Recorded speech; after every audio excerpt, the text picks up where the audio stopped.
ওদের কেউ জেলে, কেউ মুদি দোকানদার, আবার কেউ সংসারের চাকা সচল রাখছেন গান শুনিয়ে। পড়াশোনা চলছে কারো কারো, তবে আর ৮-১০টা সাধারণ মানুষের মতো নয় ওরা। কথাবার্তা স্বাভাবিক হলেও শরীরের গঠন ও চলাচল অস্বাভাবিক। বলছি তিস্তার তীর ঘেঁষে বাস করা এক বামন পরিবারের কথা, অভাব অনটনের সাথে যাদের লড়াই নিত্যদিনকার। তিস্তার তীর ঘেঁষে লালমনিরহাটের গড্ডিমারি গ্রাম। এই গ্রামের দিনমজুর সোলেমান আলী, স্ত্রী শাহিরা বেগম, 2 ছেলে আর 3 মেয়েকে নিয়েই সোলেমানের সাজানো সংসার। 5 সন্তানের মধ্যে মেঝো মেয়ে ছাড়া 4 জনই প্রতিবন্ধী বামন। তবে কারো জীবনেই বাধা হতে পারেনি এই প্রতিবন্ধকতা। কেউ জেলে, কেউ মুদি দোকানদার, কেউ আবার চালিয়ে যাচ্ছেন পড়াশোনা, আয় করছেন গান শুনিয়ে। নানান জনের নানান কথা বলছে, তাও আমি কানে নেই। আমার খুব দুঃখ লাগছে, তাও আমি দুঃখ মনে করি নি যে আমার ছেলে মেয়ে এরকম হয়েছে। আমি দুঃখ মনে করবো, একদিন আল্লাহ সরকারে দেখবো।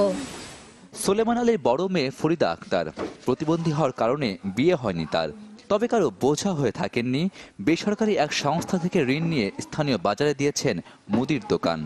সবাই বলে যে বোন মানুষ, তা বলুক, আমরা চাই যে মানুষ সমাজে সবাই একরকম ভাবে চলাফেরা করে খায়। মানুষ যেভাবে চলে আমরাও ওইভাবেই চলি।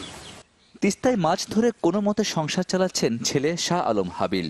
নিজে প্রতিবন্ধী হলেও স্বাভাবিক তার স্ত্রী ও 3 সন্তান। ছোট মেয়ে রাশেদা খাতুন সব বাধা পেরিয়ে এবছর উচ্চ মাধ্যমিক পরীক্ষা দিয়েছে সে। পড়াশোনা শেষে চাকরির স্বপ্ন দেখছে রাশেদা। অনেকে অনেক ভালো দেখে, অনেকে মন্দ দেখে, আবার ওরা সবাই বড়, আমি ছোট। পরিবারের সবার ছোট কাবিল মিয়া পড়ালেখা করছেন গড্ডিমারি উচ্চ বিদ্যালয়ে 9ম শ্রেণীতে। পাশাপাশি গান গেয়ে আর দাঁতের মাজন বিক্রি করে বেশ ভালোই আয় হয় তার। সুন্দর এক গানের পাখি মন নিয়ে আসে খেলা করে। কি সুন্দর। অসহায় এ পরিবারকে সব ধরনের সহযোগিতার আশ্বাস দিয়েছেন স্থানীয় জনপ্রতিনিধি। 2 জনকে ইতিমধ্যেই আমরা তাদেরকে ভাতা দেওয়ার ব্যবস্থা করেছি এবং তারা এখন ভাতা পাচ্ছে, এবং বাকি 2 জনকে জন্য আমরা চিন্তা ভাবনা করতেছি সামনের অর্থ বছরে যদি সরকারিভাবে কোনো বরাদ্দ পাওয়া যায় অবশ্যই তাদেরকে বরাদ্দ দেওয়া হবে। তবে কারো অনুকম্পা নয়, পরিশ্রম করে জীবনের টাকা সচল রাখতে চায় সোলেমান আলীর পরিবার। Desk report, channel 24।